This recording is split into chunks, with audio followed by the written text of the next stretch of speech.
안녕하십니까. 전세계 계신 CBN 청취자 여러분, 하나님의 말씀으로 사랑과 행복 전하는 CBN 교과방송의 정수 인사드립니다. 안녕하십니까, 정성국 전사입니다. 12월이 되었습니다. 확실히 12월이 되니까 겨울이라 그런지 바람의 차가움과 강도가 많이 달라졌습니다. 우리 청취자분들 늘 건강하셨으면 정말 좋겠습니다. 12월은 뭐니 해도 1년의 마지막 달이기 때문에 지난 1년을 되돌아보면서 감사할 것과 반성할 것을 차분히 정리하는 그런 시간이 될 텐데요. 지난 코로나19로 많이 힘들었지만 여기까지 인도해 주신 하나님의 은혜와 그리고 또 주의 재림이 가까운 이때 이러한 징조들을 보면서도 조금 더 열심내지 못한 우리의 부족한 믿음 그리고 또 헌신에 대해서 깊이 되돌아보는 그런 성찰의 시간 12월 한 달이 되었으면 정말 좋겠다는 생각이 듭니다. 그래야 뜻깊은 시간이 될 수 있겠죠. 그리고 또 그래야 한 1년을 잘 마무리해서 새해를 맞이할 수 있는 계기가 되지 않을까 생각이 되어집니다. 하나님의 은혜와 축복이 12월 한 달 내내에도 우리 청취자분들에게 충만히 임하기를 간절히 축원드립니다. 자, 오늘은 제 11과인데요. 제목이 구약 속의 신명기라고 하는 제목입니다. 먼저 기억절 말씀을 읽어드리겠습니다.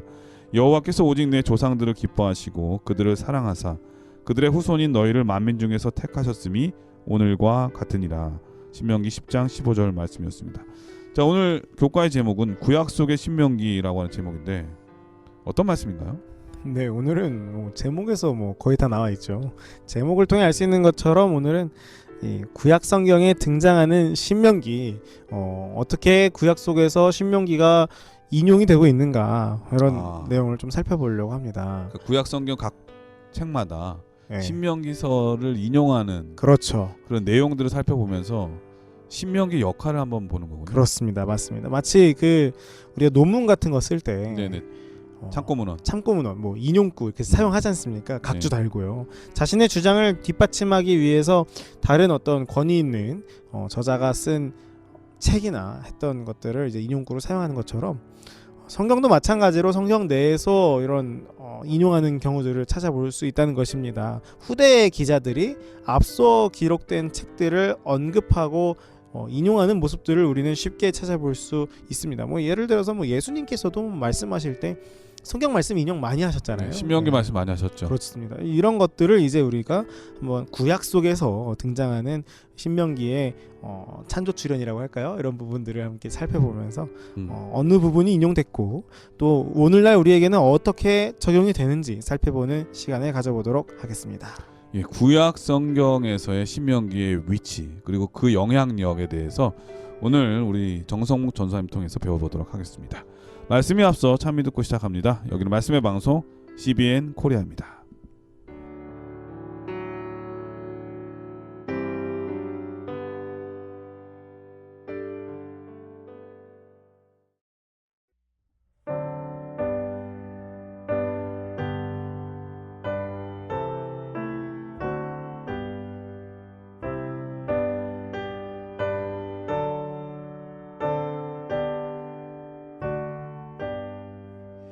주여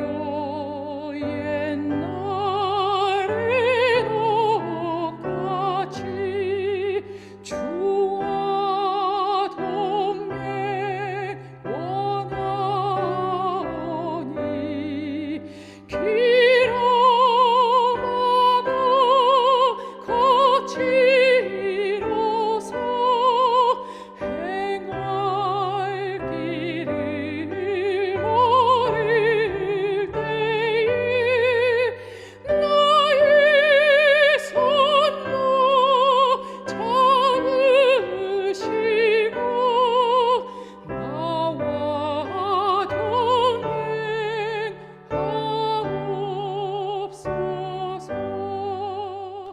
예, 찬미 잘 들었습니다. 1월 소지는 율법책이라고 하는 제목인데요. 어떤 말씀인가요?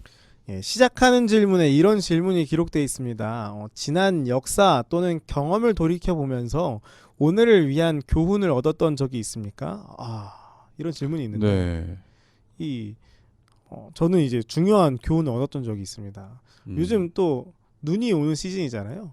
예, 맞습니다. 비 안 오고 이제 눈 오니까 제가 이 눈에 대한 좋지 못한 기억이 있습니다. 트라우마가 있군요. 있습니다. 제가 운전을 하는데 사고가 난 적이 있어요. 이게 눈이 정말 많이 오는 날에 사고가 난 적이 있습니다.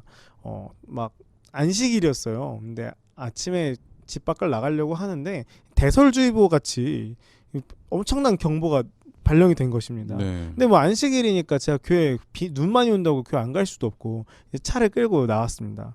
근데 정말 일찍 나왔거든요. 눈이 오기 때문에 평소에 2배 이상 걸릴 것이라고 생각을 하고서는 정말 일찍 나왔는데 차가 가지를 못하는 거예요. 이렇게 눈이 너무 많이 와가지고 차들이 다 비상 깜빡이를 켜고서는 이렇게 정말 서행 뛰어가는 게 더 빠르겠다 싶을 정도로 천천히 가는 겁니다.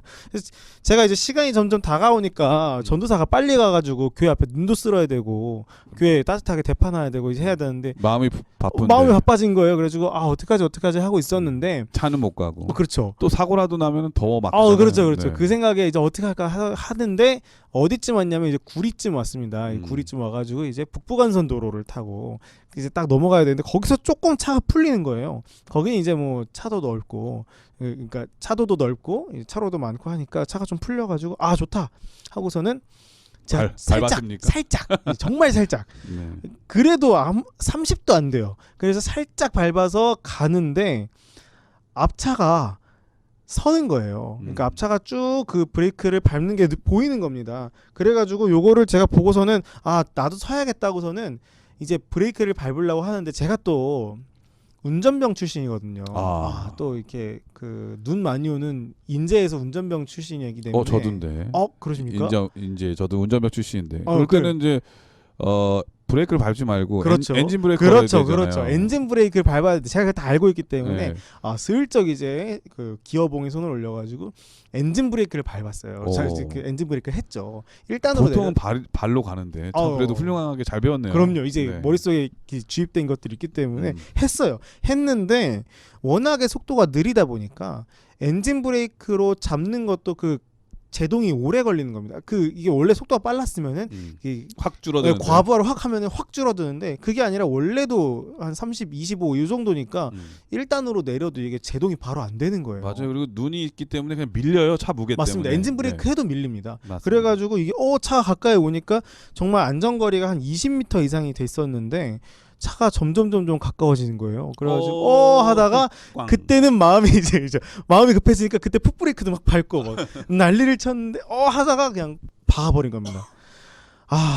이게 얼마나 어이가 없던지 이 눈 위에서 어찌할 수 없는 그 무력감을 느끼면서 제가 그때 결국은 사고가 나고 100대 0 제 과실로 앞에 있던 레일을 제가 콩 박아버렸습니다. 네. 그래가지고 그때 이후로 제가 큰 교훈을 얻었죠. 눈이 오면은 차를 타면 안 되겠다. 일단 첫 번째. 근데 만약에 어쩔 수 없이 차를 타게 되면은 정말 천천히 앞에 누가 끼어들든지 말든지 정말 천천히 가야겠다라는 교훈을 얻게 됐습니다. 그리고 뭐 체인이라든지 그렇죠. 뭐 여러 준비를 하고 가야 돼요. 맞습니다. 이게 타이어가 뭐 어떻게 할 수가 없을 정도로 사륜구동이라고 해도 또 믿어서는 안 되거든요. 그렇죠. 똑같죠. 거의 뭐 눈 위에서는 똑같기 때문에 하여튼 그런 교훈을 얻고 제가 이것에 대해서 요즘은 정말 철저하게 지켜가면서 운전을 하고 있습니다. 이렇게 과거에 지나간 일들은 우리에게 그냥 지나간 일들 지금 해프닝으로 끝나는 것이 아니라 우리에게 큰 교훈을 주기도 합니다. 우리도 역시 마찬가지로 이 과거에 대한 기록, 그러니까 하나님께서 누구보다 지혜롭고 정확하신 분이신 하나님께서 쓰신 이 성경을 통해서 지금 시대에도 그 교훈을 얻을 수 있다는 사실을 우리가 알 수 있는데요. 일요일 소지에서는 열왕기하 22장의 말씀을 우리에게 제시해주고 있습니다. 열왕기하 22장은요. 요시야 왕의 이야기입니다. 이 요시야가 왕위에 올랐을 때가 이제 몇 살이냐면 8살 때인데요. 매우 어린 나이에 왕위에 오르게 됐죠. 8살이면 초등학교 1학년인데 그죠? 초등학교 1학년 때 왕이 된 거예요. 아무리 교육을 잘 받았어도 초등학생 마음이 어리고 그렇죠. 또 뭔가를 결정하기가 쉽지가 않죠. 쉽지 않죠. 네. 8살이면 뭐 누군가를 의지해야 될 나이인데. 과자 많이 먹을 나이인데 그렇습니다. 이때 이제 유다 나라의 상태가 어땠냐면 사실 좀 이렇게 좋은 상태는 아니었습니다. 좋지 못한 상태였는데 왜냐하면은 요시야의 전대 왕이 이제 요시야의 아버지였던 아몬 왕인데 악한 왕이었죠. 악한 왕이었죠. 이 전대 아몬 왕도 자신의 전대 왕이 했던 것처럼 여호와 앞에서 악을 행하고 아버지가 섬기던 이 그 우상 숭배도 똑같이 행하던 왕이었거든요. 그게 할아버지가 또 대표적인 악한 왕 맞습니다. 문하세였잖아요. 맞습니다. 네. 이 악에 대해서는 전설적인 인물로 남아 그리고 있는 또 오래 왕. 살았어요 문하세. 55년 동안이나 맞아요. 악한 통치를 이끌었던 이 문하세가 이 요시야의 할아버지잖아요. 그러니까 앞에서 완전히 그렇게 영적으로 무너진 그런 통치들을 해온 상태에서 요시야가 8살 때 왕이 된 겁니다. 참 사실 쉽지 않은 상황이에요. 그렇죠. 완전 뭐 망가진 상황 속에서 왕이 됐는데, 그런데 이 요시야 왕이 전대 왕들과는 다르게 하나님께서 보시기에 굉장히 정직하게 행하고 좌우로 치우치지 않았다라는 말씀을 우리가 살펴볼 수 있습니다. 굉장히 사실은 고무적인 일이죠. 맞습니다. 뭐 개천에서 용났다라는 말이 쓰여질 만할 정도로 요시야가 굉장히 영적으로 깨어 있는 모습을 우리가 살펴볼 수 있습니다. 철없던 어린 나이에 그 늘 봐왔던 대로 할 수 있었는데. 그럼요. 네. 그래서 어린 나이의 신앙 교육이 중요한 것 같아요.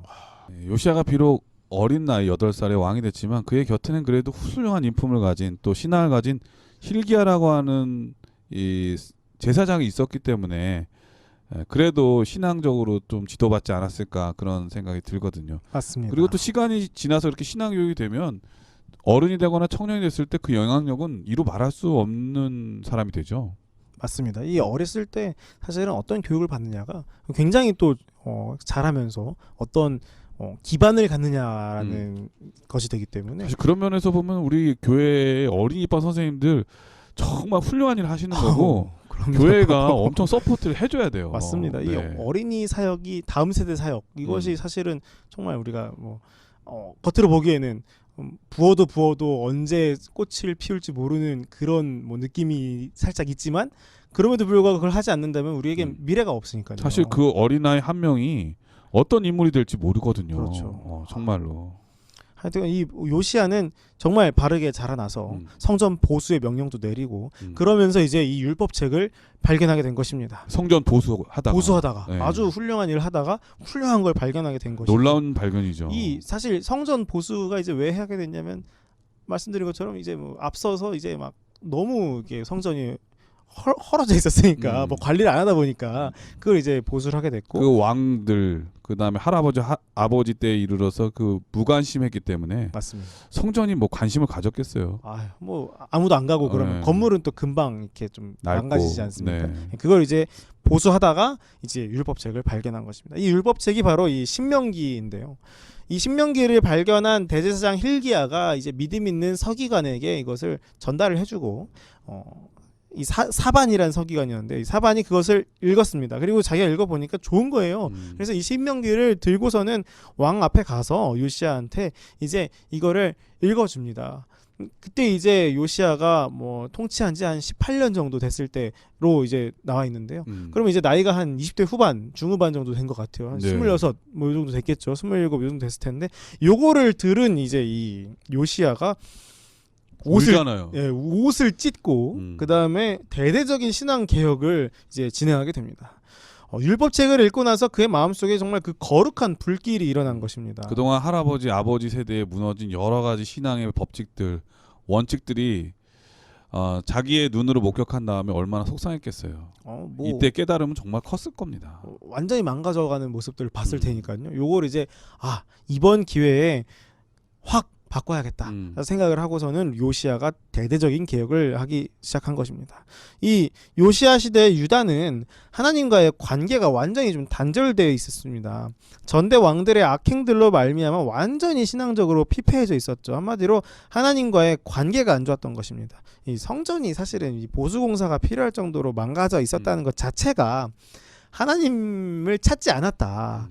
찾지 않으면 관계는 당연히 소원해지고 좋지 않았던 것을 우리가 알 수 있는 것이죠. 요시야 입장에서는 단순하게 성전 보수뿐만 아니라 마음을 바꿔야 된다고 하는 것을 이 성경책의 발견, 이 신명기서를 들으면서 더 많이 확신을 그렇죠. 이 성전을 것 같아요. 보수하겠다는 것 자체가 일단은 마음이 있었던 건데, 그러면서 발견됐으니까 완전히 그 끓는 우리 마음의 성전도 새롭게 하자. 그렇죠. 이런 거죠. 완전히 그런 쪽으로 잘 되게 된 거죠.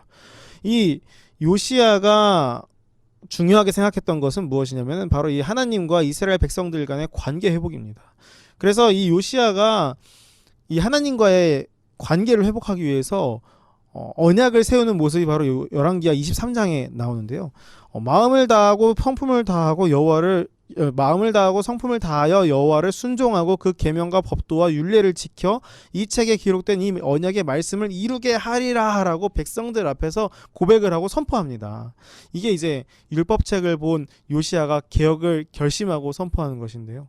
물론 그 전에도 여호와 앞에서 정직한 왕이었지만 이제는 나라를 되돌리기 위해 대대적인 개혁을 일으키는 에너지를 쏟는 왕이 된 것입니다. 열왕기하 23장 24절은 이렇게 기록합니다.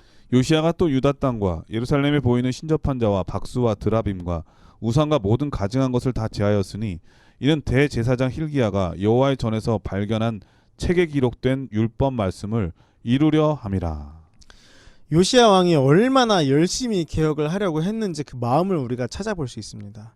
신명기에는 어떤 내용들이 가득 들어있냐면 주변 민족들의 관습을 따르지 말라라는 내용들이 가득하기 때문에 요시야 왕이 그 말씀을 보고서는 그것을 실천한 것입니다. 이것은 무엇을 회복하기 위한 노력이냐면 말씀드린 것처럼 하나님과의 관계를 회복하기 위한 노력입니다. 요시야 왕이 정말 그 관계를 중요하게 생각해서 그 즉시 옷을 찢고 선포를 했던 것이죠. 일일 소지를 살펴보면서 우리는 두 가지를 생각해 봐야 합니다. 과연 우리는 하나님과의 관계에 있어서 소홀히 하거나 문제가 있음에도 불구하고 그냥 넘어가고 무감각하게 살아오고 있지는 않은가. 그리고 우리에게 대대적인 신앙 개혁이 필요하진 않은가 생각을 해봐야 됩니다. 그리고 두 번째로 오랫동안 잊혀졌던 율법책이 요시야 왕과 백성들에게 큰 영향을 끼쳤던 것처럼 우리에게도 역시 마찬가지로 적용할 수 있음을, 우리도 역시 변화시킬 수 있음을 우리는 잊지 말아야 합니다. 오늘 나에게 주시는 주님의 말씀은 무엇인지 기도하며 귀 기울이는 우리 모두가 되기를 간절히 바랍니다. 네, 일월서지는 율법책이라고 하는 제목인데요. 하나님의 말씀 가운데 너희가 진심으로 나를 찾고 찾으면 만나리라 이런 말씀이 있는데 요시야가 전심으로 하나님을 찾으니까 이 하나님의 율법책 신명기서를 통해서 하나님을 만난 게 아닌가 그런 생각이 듭니다. 하나님의 말씀이 우리 마음에 이르러 오면 우리도 새롭게 될 수 있음을 다시 한번 깨달을 수 있는 그런 말씀이었다고 생각됩니다. 월요 소지는 모든 하늘의 하늘이라고 하는 제목인데 어떤 말씀인가요? 네, 신명기 10장 14절 15절을 함께 읽어보겠습니다. 하늘과 모든 하늘의 하늘과 땅과 그 위의 만물은 본래 내 하나님 여호와께 속한 것이로되 여호와께서 오직 내 열조를 기뻐하시고 그들을 사랑하사 그 후손 너희를 만민 중에서 택하셨음이 오늘날과 같으니라. 신명기 10장에는 이스라엘 백성들과 하나님과의 관계 그리고 이스라엘의 신분이 나타나고 있는데요. 모세는 이스라엘 백성들을 하나님께서 사랑하사 그들을 택하셨다고 이야기합니다. 그리고 그들을 택하신 하나님을 표현할 때 어떤 말을 썼냐면 모든 하늘의 하늘도 여호와께 속한 것이다 라는 말을 기록했습니다. 이 하늘에 대한 표현으로 사실 익숙하지 않은 비유 표현이죠. 근데 이 모든 하늘의 하늘은 재림교회 주석에 의하면은 하나님이 계신 곳을 의미한다고 합니다. 예, 오늘날 우리 과학이라고 하는 또 이 기술을 통해서 봐도 단순하게 우리가 보는 하늘하고 또 그 위에 하늘 또 있잖아요. 대기권, 성층권 열권 뭐 이런 거 엄청 많고 또 우주의 그 광활함을 볼 때마다 이 단순하게 하늘이라고 표현하기에는 너무 그렇죠. 작아 보이는 것도 있거든요. 맞습니다. 그렇기 때문에 이 모든 하늘의 하늘이라는 표현을 바라볼 때 우리가 이것은 모든 것들에 대한 하나님의 완전한 주권을 나타내는 관용적 표현으로 사용됐다는 것을 우리가 알아볼 수 있습니다. 하나님의 무한하신 또 전능하심을 나타내주는 그런 표현이라는 거죠. 맞습니다. 이 신명기의 이런 표현은요. 구약 성경 여러 곳에서 기자들이 인용했습니다. 그래서 이런 표현들을 갖다가 이제 쓴 것들을 우리가 볼 수 있는데요. 그 중에 느헤미야 9장 6절을 함께 보시겠습니다. 오직 주는 여호와시라. 하늘과 하늘들의 하늘과 일월 성신과 땅과 땅 위의 만물과 바다와 그 가운데 모든 것을 지으시고 다 보존하시오니 모든 천군이 주께 경배하나이다. 여기도 마찬가지로 신명기에서 사용된 표현이 하늘과 하늘들의 하늘이라는 표현이 사용됐죠. 이 느헤미야 9장 6절 전에 나오는 3절을 보면은 느헤미야가 율법책을 낭독했다라고 이야기를 하는 모습을 살펴볼 수 있는데 여기서 나오는 율법책이 무엇이겠습니까? 신명기겠죠. 신명기였겠죠. 아, 신명기를 읽고 모든 하늘의 하늘이라는 표현을 사용함으로써 모든 것에 대한 하나님의 완전한 주권을 표현한 것입니다. 하나님께서는 모든 만물의 주인이심을 우리는 느헤미야와 신명기의 말씀을 통해서 알 수 있습니다. 이 사실을 기억한다면 우리에게 십자가는 더욱 큰 감동으로 다가오게 됩니다. 만물의 주인이신 모든 하늘과 하늘들의 주인이신 하나님께서 나를 위해 십자가에 달리셨다라는 사실을 기억하게 된다면 우리는 나의 삶 역시 모든 것의 주인이신 하나님의 것임을 인정할 수밖에 없을 것입니다. 대통령이 시계 하나만 보내줘도 너무 고마워하는데 하늘의 하나님께서 온 우주의 통치자분께서 자신의 목숨을 대가로 해서 우리를 구원하시겠다고 하는 그런 희생을 보인 것은 정말 은혜 중에 은혜고 표현할 수 없는 감동이죠. 맞습니다. 사실 요즘 이렇게 많이들 생각하잖아요. 내 인생은 나의 것이고 그러니까 내가 하고 싶은 거 뭐 다 하면서 살아야지. 먹고 싶은 거 먹고 뭐 누리고 싶은 거 누리고 이게 사는 게 중요하다라는 생각을 많이 하게 되는데 사실 모세와 느헤미야는 그렇게 이야기하고 있지 않습니다. 우리의 삶은 하나님께 속한 것이다. 하나님의 온전하신 그 주권을 인정해야 한다. 하나님의 주권이 하늘에만 있는 것이 아니라 우리의 삶까지도 하나님의 주권 아래에 있음을 인정해야 한다라는 말을 하고 있습니다. 신명기의 말씀은 오늘날 우리에게도 같은 말씀을 선포합니다. 우리의 삶의 주권은 하나님께 있음을 우리는 기억해야 합니다. 하나님께서 우리를 남은 자손으로 선택하셨음을 잊지 않고 우리는 그분의 주권을 인정하며 주인 되신 그리스도의 말씀을 따라 살아가야 합니다. 우리 모두 하나님의 주권을 온전히 인정하고 우리의 삶을 주님께 드리는 삶을 살아가기를 간절히 바랍니다. 예, 월요일 소지는 모든 하늘의 하늘이라고 하는 제목인데 이 느헤미야를 인용하셨습니다. 느헤미야가 어떤 사람이죠? 예, 그는 페르시아 왕의 술 맡은 관원장, 오늘날 말하면 고위 공무원이었잖아요. 자기 출세를 위해서도 얼마든지 이 고향 그리고 민족을 외면할 수도 있었는데 그는 그렇게 하지 않고 우리 돌아와서 성전을 건축하고 성전을 회복하는 데 큰 일을 했는데 그 큰 영향력이 어디서 왔는가? 바로 하나님의 말씀, 특별히 신명기의 말씀을 통해서 이르러 왔다고 하는 것을 우리 전사님 통해서 말씀해 주셨습니다. 하나님의 말씀이 우리 안에 살아있을 때 우리가 얼마나 큰 일을 할 수 있는지 다시 한번 느낄 수 있는 그런 교과의 말씀이었다고 생각합니다. 하나님의 말씀을 사랑하는 우리 모두 되시길 간절히 바랍니다. 화요일 소지는 예레미야 속의 신명기라고 하는 제목인데요. 어떤 말씀인가요? 예레미야도 신명기를 인용했습니다. 훌륭한 분들은 다 신명기를 인용하셨군요. 저도 조금 한번 인용을 해보겠네.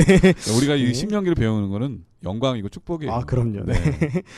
예레미야 29장 13절에 보면은 너희가 전심으로 나를 찾고 찾으면 나를 만나리라 라고 기록했습니다. 네. 그런데 이 구절은 어디서 찾아볼 수 있냐면은 신명기 4장에서 찾아볼 수 있습니다. 29절입니다. 그러나 내가 거기서 내 하나님 여호와를 구하게 되리니 만일 마음을 다하고 성품을 다하여 그를 구하면 만나리라. 예레미야가 활동하던 시기가 언제냐면 바로 요시야 왕이 이 신명기를 발견했을 때 그때가 바로 예레미야가 사역을 시작한 때였습니다. 그러니까 요시야 왕도 신명기 책을 통해서 하나님을 만난 거예요. 그러니까. 그렇죠. 네. 이 요시야 왕과 마찬가지로 증거로 보여준 거죠. 예레미야도 하나님을 그 시대 딱 이제 그걸 딱 알게 되고 읽게 된 거죠. 영향을 많이 받게 된 것입니다. 그래서 이 신명기를 인용하는 모습을 정말 어렵지 않게 발견할 자기의 수 삶 속에 있는 거죠. 어떤 면에서 고백이라고 할 수 있을 만큼의 그 한마디로 적은 거죠. 예레미야가. 그렇죠. 네, 너희가 전심으로 나를 찾으면 만날 수 있으리라. 만나리라. 네, 직접 만났으니까요. 예레미야는. 맞습니다. 이 예레미야의 다른 구절이죠. 이제 4장 4절을 읽고 신명기 30장 6절을 보면은 공통적으로 강조하는 구절이 있습니다. 뭐냐면은 이제 마음의 할례라는 것인데요. 할례라는 게 이제 하나님께 마음을 드린다는 상징이고 우상 숭배에서 분리됨을 나타내는 표시가 되도록 하는 어떤 의도된 예식이잖아요. 네. 구별하는 이런 예식인데 마음의 할례를 받는다는 말은 이제 어떤 뜻이냐면은 모든 더러운 것을 내 마음속에 있는 더러운 것을 없애버리겠다. 새로움이잖아요. 그렇죠. 하나님께 나의 모든 것을 맡기고 여호와께 속함을 인정하고 그분을 사랑하겠다는 뜻이죠. 할례는 또 이야기하면 이제 언약의 표시였던 것이죠. 그리고 우리 역시 마음의 할례를 받음으로 언약의 백성들임을 드러내야 합니다. 할례 받고 택하심을 입은 이스라엘 백성들이 순종하지 않았다면 아무 소용이 없었던 것을 기억해야 합니다. 우리는 마음의 할례를 받고 하나님 앞에 순종으로 나아가야 합니다. 우리 모두 우리 마음속에 순종하는 마음이 있는지 없는지는 굉장히 중요합니다. 예레미야는 신명기를 인용해 여호와께 속하라라고 호소하고 있습니다. 우리 모든 하나님의 남은 백성들 역시 마음의 할례를 받음으로 순종하며 하나님의 준비하신 그 땅에 들어가게 되기를 간절히 바랍니다. 예. 화요일서지는 예레미야 속의 신명기라고 하는 제목인데 하나님의 율법의 말씀을 통해서 자신을 새겨보고 과거에 있었던 모든 하나님에 대한 불신이라든지 불평, 원망에 대해서는 과감하게 끊어버리고 새롭게 시작하는 걸 의미하잖아요. 그러니까 마음의 성전의 건축을 의미하는 거겠죠. 오늘날 많은 교회들이 이제 교회를 건축하고 있는데 얼마나 잘 지었나 뭐 이런 생각을 많이 하면서 기대하고 막 그러는데 실제로는 교회 건축을 짓는 성도들이 가져야 될 제일 중요한 마음은 바로 마음의 할례인 것 같아요. 맞습니다. 마음의 성전을 새롭게 하면서 내가 그 새로워지는 성전에 합당한 사람, 그리고 이 성전을 세우신 하나님의 뜻이 무엇인지를 생각할 수 있는 그런 마음을 가져야 하거든요. 그런데 많은 경우에 건물 외형적인 거에 관심을 갖다 보면은 갈등이 많은 이유가 마음의 할례가 없어서 그런 경우가 많이 있거든요. 그래서 우리가 먼저 해야 될 일이 있다면 우리의 마음을 살피는 일 얼마나 중요한지를 우리 예레미야 속의 신명기의 말씀을 통해서 배울 수 있었습니다. 자, 그럼 여기서 찬미 한 곡 들으신 다음에 계속해서 수요일 목요일 서지를 공부하도록 하겠습니다. 여기는 말씀의 방송 CBN 코리아입니다.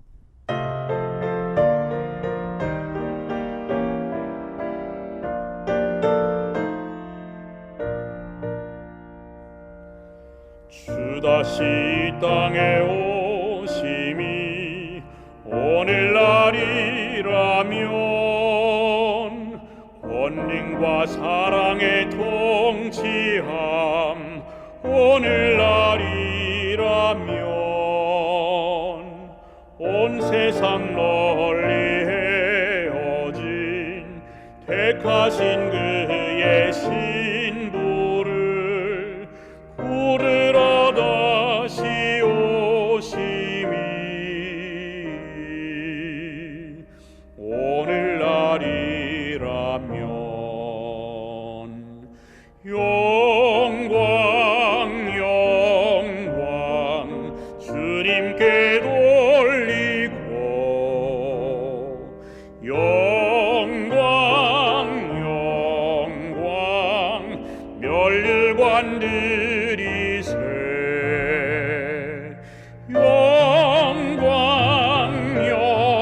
영광 주의 길 준비해 영광 분명히 오시리. 예, 수요일 서지는 여호와께서 우리에게 구하시는 것이라고 하는 제목인데요. 어떤 말씀인가요? 우리가 이전 교과에서 공부한 것처럼 이 언약이라는 것은 상호간에 그러니까 양측이 합의하여 이행하기로 한 약속을 가리킵니다. 언약은 이제 뭐 한쪽만 지키겠다고 열심히 한다고 해서 지켜지거나 유지되는 것이 아닌데요. 그래서 이 선지서는 이 언약을 잘 이행하라는 호소의 내용이 많이 기록되어 있습니다. 마찬가지로 신명기에도 40년의 광야 생활을 마치고 가나안 땅에 들어가기 직전인 이스라엘 백성들에게 언약의 의무들을 충실히 지키라는 말씀이 기록되어 있습니다. 미가서 6장 1절부터 8절을 읽어보면 하나님께서 이스라엘 백성들을 위해서 어떤 일을 하셨는지가 잘 기록이 되어 있습니다. 그리고 이제 성경학자들은 이 구절을 가리켜서 이제 언약적 소송이라고 부르는데요. 그렇습니까? 예. 미가는 여호와께서 자기 백성과 변론하신다고 기록하고 있습니다. 아, 변론. 예, 변론을 소송이라고 그렇죠. 하시죠. 이제 이 변론이 이제 법적인 소송, 이 법적인 논쟁을 펼치신다는 것인데 왜 백성들과 변론하신다고 했을까? 왜 그러냐면은 이제 하나님 편에서 하실 일을 다 하셨는데 너희는 왜 안 하냐라는 것입니다. 그러니까 하나님께서 백성들을 애굽에서 인도하신 일도 있고 뭐 미가서에 보면은 발람과 발락 사건을 통해 여호와의 의로우심이 분명하게 드러났는데 너희는 왜 언약을 지켜 이행하지 않느냐라는 이제 그런 논쟁인 것이죠. 그러면서 미가는 신명기를 인용하면서 백성들에게 인자를 사랑하고 공의를 행하며 겸손히 하나님과 함께 행하라고 호소하고 있습니다. 156페이지 교훈을 함께 보시겠습니다. 후대의 선지자들은 신명기의 말씀을 인용하면서 하나님과의 관계 속에서 백성들이 지켜야 할 언약의 의무에 충실하라고 호소했다. 선지자들은요, 그 언약이라는 것이 양쪽에서 지켜져야 깨지지 않기 때문에 반드시 이스라엘 백성들이 지켜야 할 언약의 의무가 있었고 그것을 지키라는 호소를 했던 것입니다. 백성들은 무엇을 통해 하나님과의 언약을 이행해야 했습니까? 그들은 하나님 나라의 백성들로서 축복받는 모습을 보여줘야 했습니다. 그들은 다른 사람들을 그러니까 하나님을 믿지 않는 자들에게 자비와 사랑 그리고 공의로 대하면서 세상 가운데서 거룩한 백성임을 나타내야 했습니다. 사실 하나님은 이스라엘만의 하나님 되시기로 생각한 건 아니잖아요. 그렇죠. 그들을 통해서 온 인류가 구원받도록 하기 위한 하나님의 선택에 의해서 택함을 받은 사람들인데 이 복이 자기네들만 누리고 자기네들에게서만 머물기를 바라는 마음이었기 때문에 하나님의 사명을 감당을 못했던 적이 많이 있었거든요. 맞죠. 하나님의 의도와는 좀 다르게 거기서 이제 딱 조심해야 될 것 막혀버리는. 같아요. 그러면 안 된다는 거죠 이제. 네. 오늘날 하나님께서는 같은 말씀으로 우리에게 호소하십니다. 우리도 역시 하늘 가나안 땅에 들어가기 직전에 서 있는 마지막 백성들이잖아요. 우리에게도 하나님의 언약이 주어졌습니다. 그렇기 때문에 우리도 세상 가운데서 우리의 삶을 통해 하나님의 공의와 사랑이 나타나는 거룩한 백성의 삶을 살아가야 합니다.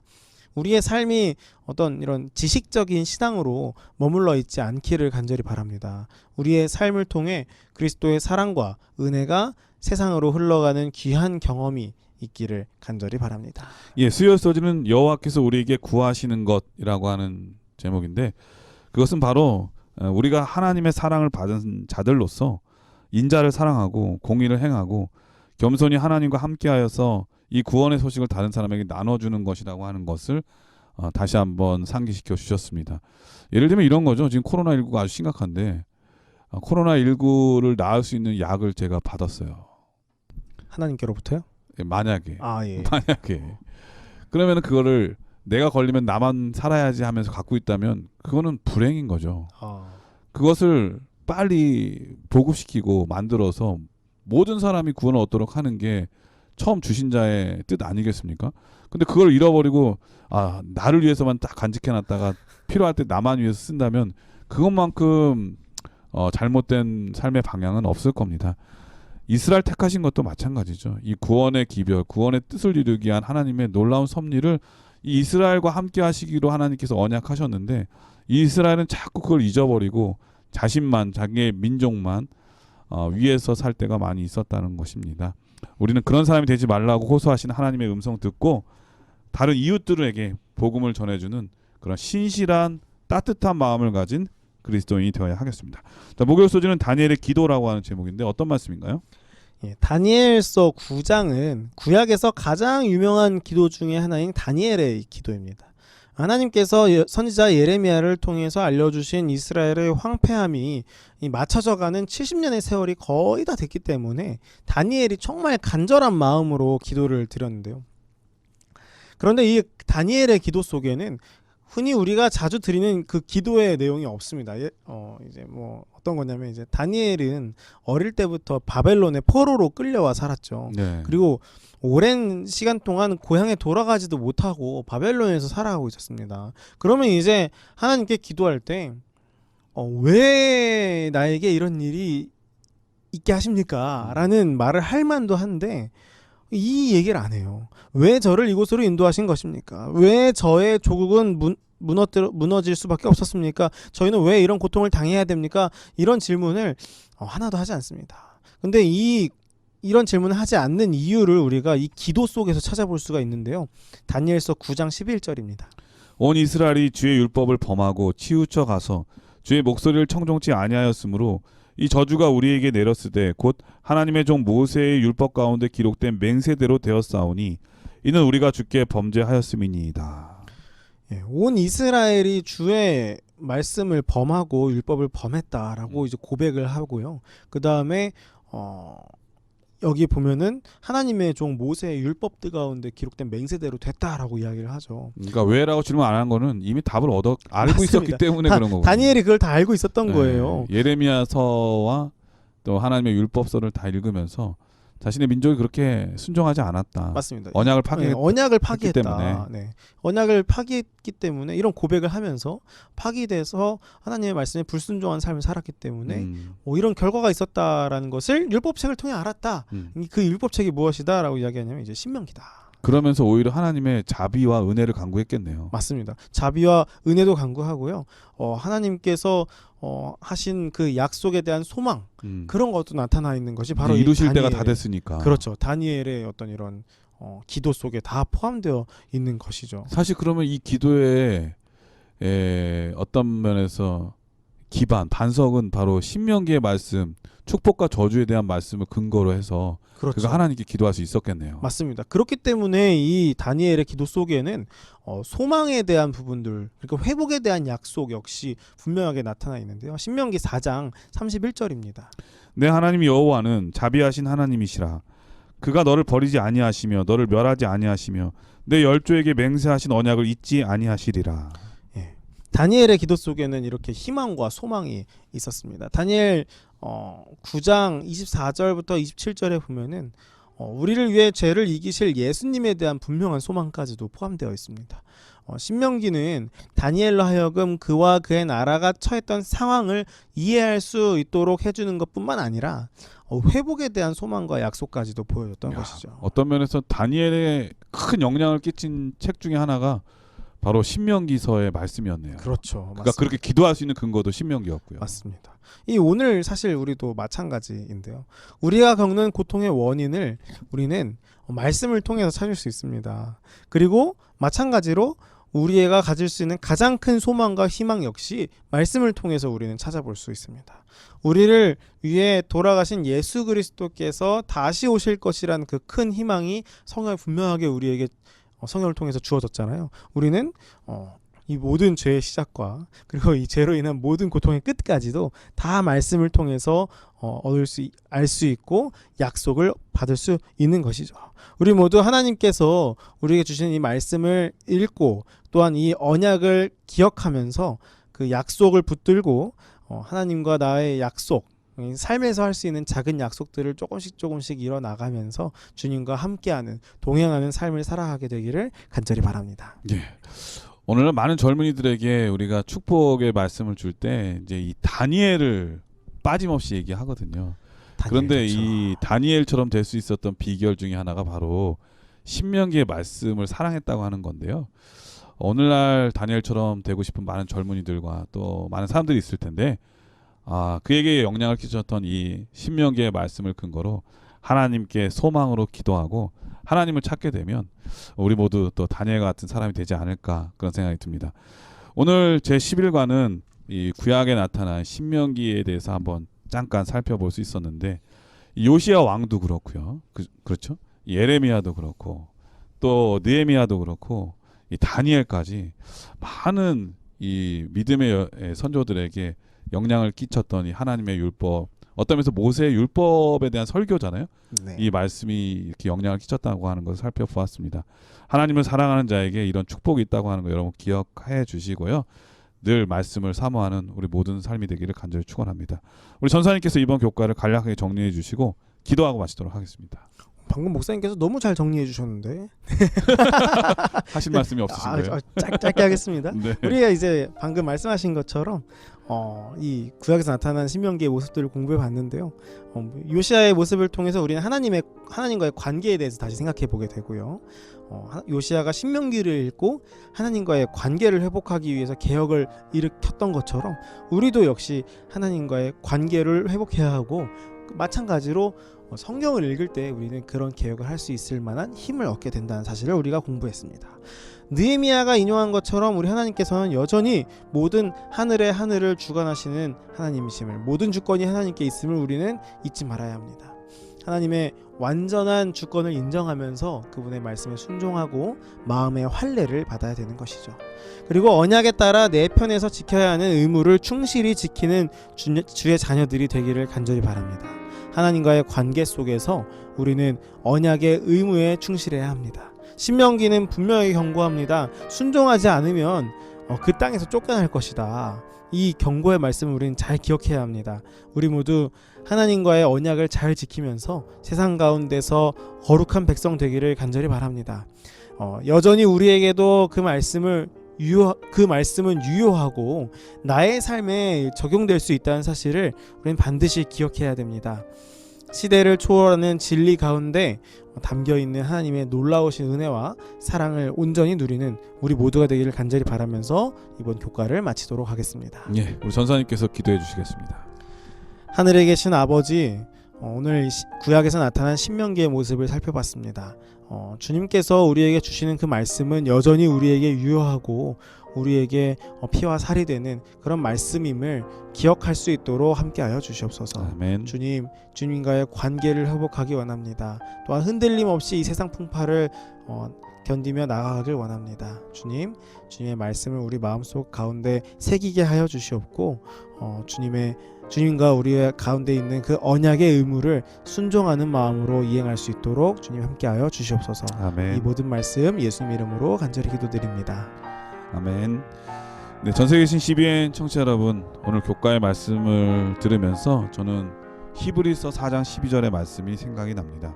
하나님의 말씀은 살았고 운동력이 있어 좌우의 날선 어떤 검보다도 예리하여 혼과 영과 및 관절과 골수를 찔러 쪼개기까지 하며 또 마음의 생각과 뜻을 감찰하나니. 하나님의 말씀은 능력이 있습니다. 하나님의 말씀을 사랑하는 여러분 되시길 간절히 바라겠고요.